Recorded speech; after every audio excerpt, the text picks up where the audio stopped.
I'm going to start out here by introducing a good friend, somebody I have worked with for a long time, who bears a greeting from Governor Spitzer. Ladies and gentlemen, this man just put together a conference called From Brownfields to Bright Fields, maximizing our renewable energy and restoring the land. He is someone who is dedicated to our cause. Can you please welcome New York State Senator Antoine Thompson.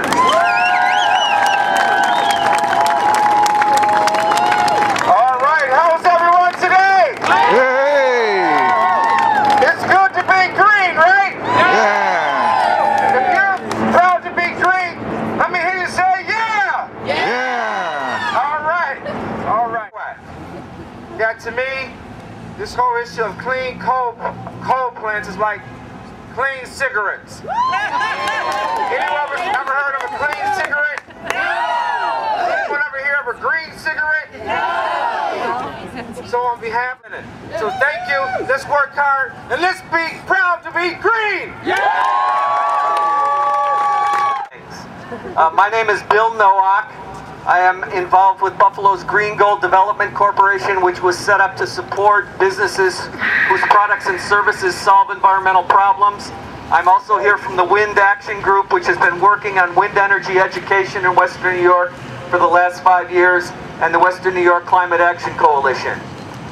And while I am going to talk to you about some sunny things, and we've got a sunny day, I have to tell you that I am not an optimist at this point when I look at what our future holds. I have a couple kids. I think they are going to have a much harder life than I did based on what we are facing. I am not an optimist, but I am determined. And I think that's the way we have to approach it at this point. We have to do that. The main point I wanted to get across to you is about our Green Jobs petition.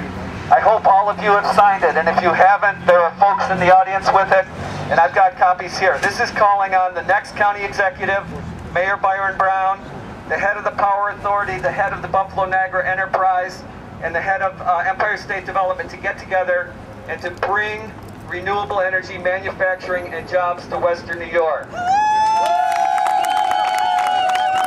This petition has been signed by Robert Kowalski.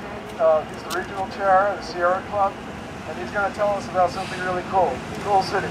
Thank you very much, Bob Kowalski. I'm the chairman of the local Niagara chapter of the Sierra Club. The Sierra Club would like to congratulate StepItUp for this wonderful event.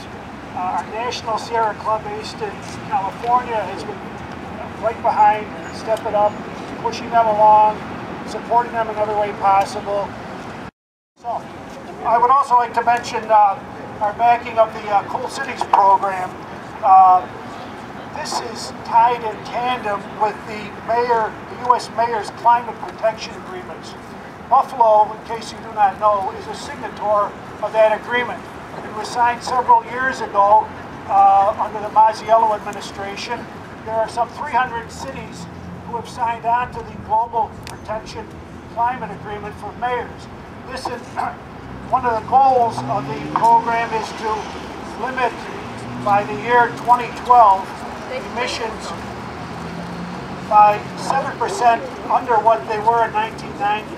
So what we're talking about is cities to get involved with transportation issues, lighting issues, their auto fleets, their municipal buildings, try and serve an example to the public in these cutting emissions.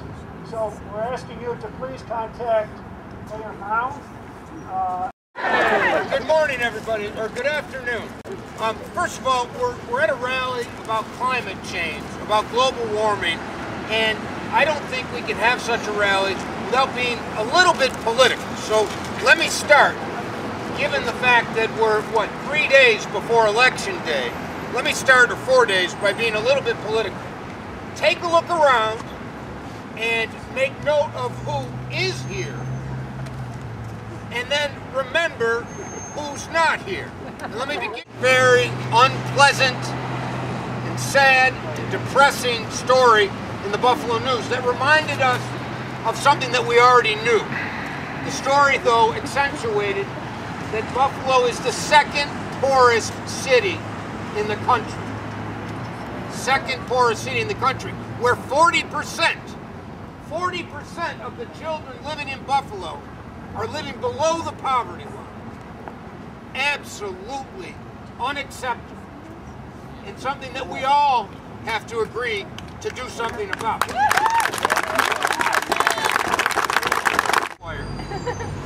But creating a green economy, and doing so in such a way that the inner city people who reside in Buffalo and other places who are below the poverty line and struggling to pay their bills and pay the mortgage and feed their children are the beneficiaries of that green economy. What does that mean? And by the way, great examples here in Buffalo of great things already happening. We can do better, but great things already happening. Has anyone heard of Buffalo Reuse? Woo! Yes!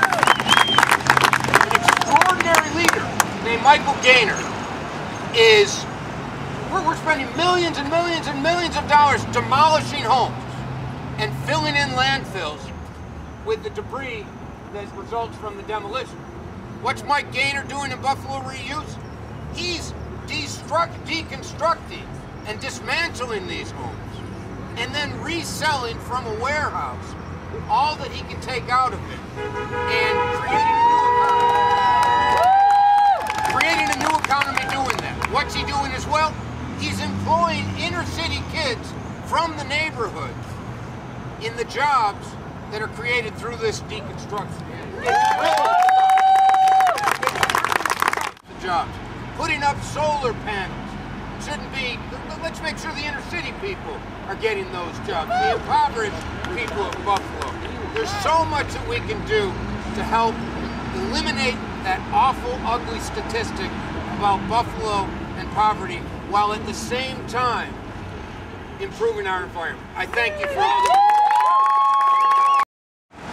Our next speaker is Gladys Gifford from the Citizens Regional Transit Corporation. Metro Rail. Let's complete the Metro Rail north to the north campus of UB, which is what we were supposed to do originally. And we need to support that vision of UB to expand their size, and they need that transportation. They've got to be able to have the light rail expanded so that they can have all those young people coming into town without having to use cars to get around. Let's expand Metro Rail to the airport instead of expanding parking at the airport. So how shall we reduce our dependence on oil? Let's expand Metro Rail. Say that. Expand Metro Rail. How shall we reduce carbon emissions by 2050? Expand Metro Rail. Let's